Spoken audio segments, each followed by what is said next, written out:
Good afternoon, ladies and gentlemen. Around the world, an estimated 35 million people are living with HIV. This is twice as much as the population of the Netherlands. The problem is concentrated in sub-Saharan African countries, where approximately 25 million people are HIV positive.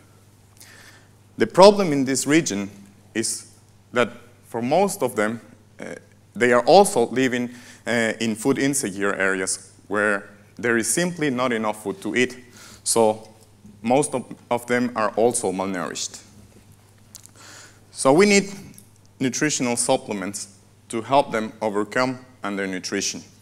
And currently we have one type of nutritional supplement that is, it has different names, but this is an example of plum peanut.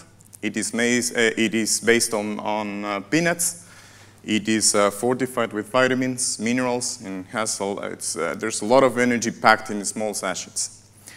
So this supplement is not very well accepted among adults. And there are many reasons for that. And perhaps one of the most important reasons is that this type of product has nothing to do with the types of foods people living with HIV or other African people also like to eat. So we conducted formative research first to understand what kind of foods people would like to eat.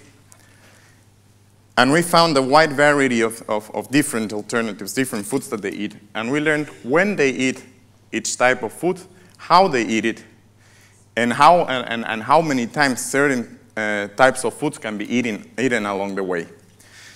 And while doing this research, we also understood better why this peanut-based paste doesn't work well. And if we look at the foods that you see in the images now, and we compare them with the nutritional supplement, we can easily see that they have actually nothing to do with their food.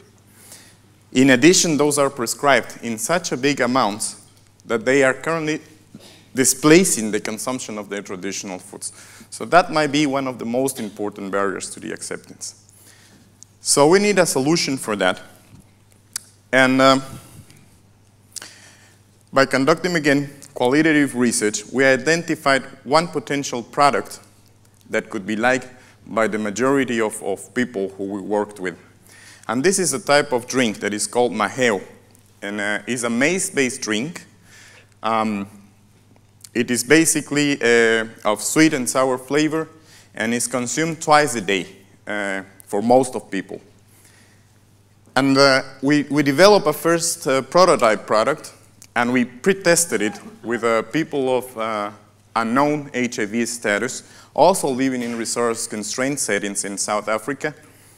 And we found, again, some problems with our drink. And that is when we decided to bring sensory science into this part of the research.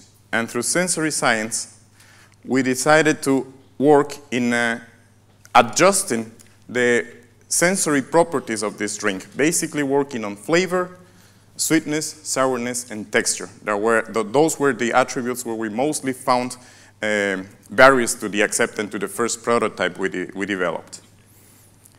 So who are the best people now to work in the development of their own nutritional supplement? The potential consumers. So the innovative part of this project consists on working on the next steps of product development with the potential consumers themselves. So we are going to conduct this in 4 steps, basically. And we are going to work with a group of 20 people living with HIV in the beginning, and they will develop different alternatives of their own drink. A second step will consist on conducting a consumers study where a larger group of people living with HIV will tell us which of the alternatives developed by the first group is the best and how we can do it, how we can make it better, how we can improve it. For example, is it better to make it more creamy, more lumpy? I don't know. We will find this out during the process of product development. The next step, after these two steps are accomplished, we are confident that we are going to have a good alternative product that can be appreciated by the majority of people.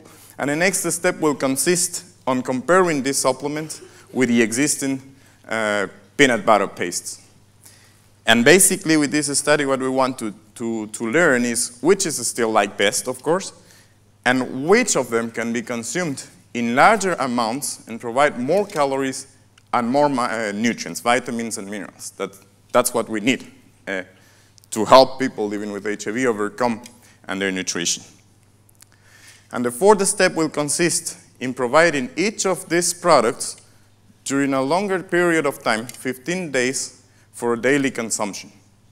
And again, by using qualitative research, we are going to investigate how were the experiences of people while consuming these two products.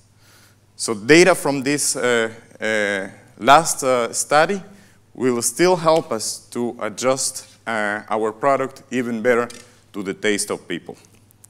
So the main message that I'd like to give is that we've been developing nutritional supplements for a long term, basically behind the desk. And now we propose to do a different approach to learn from people what they like to consume and how they would like to be their own product. The challenge is to make it enjoyable. So why don't work with the potential consumers themselves? Thank you.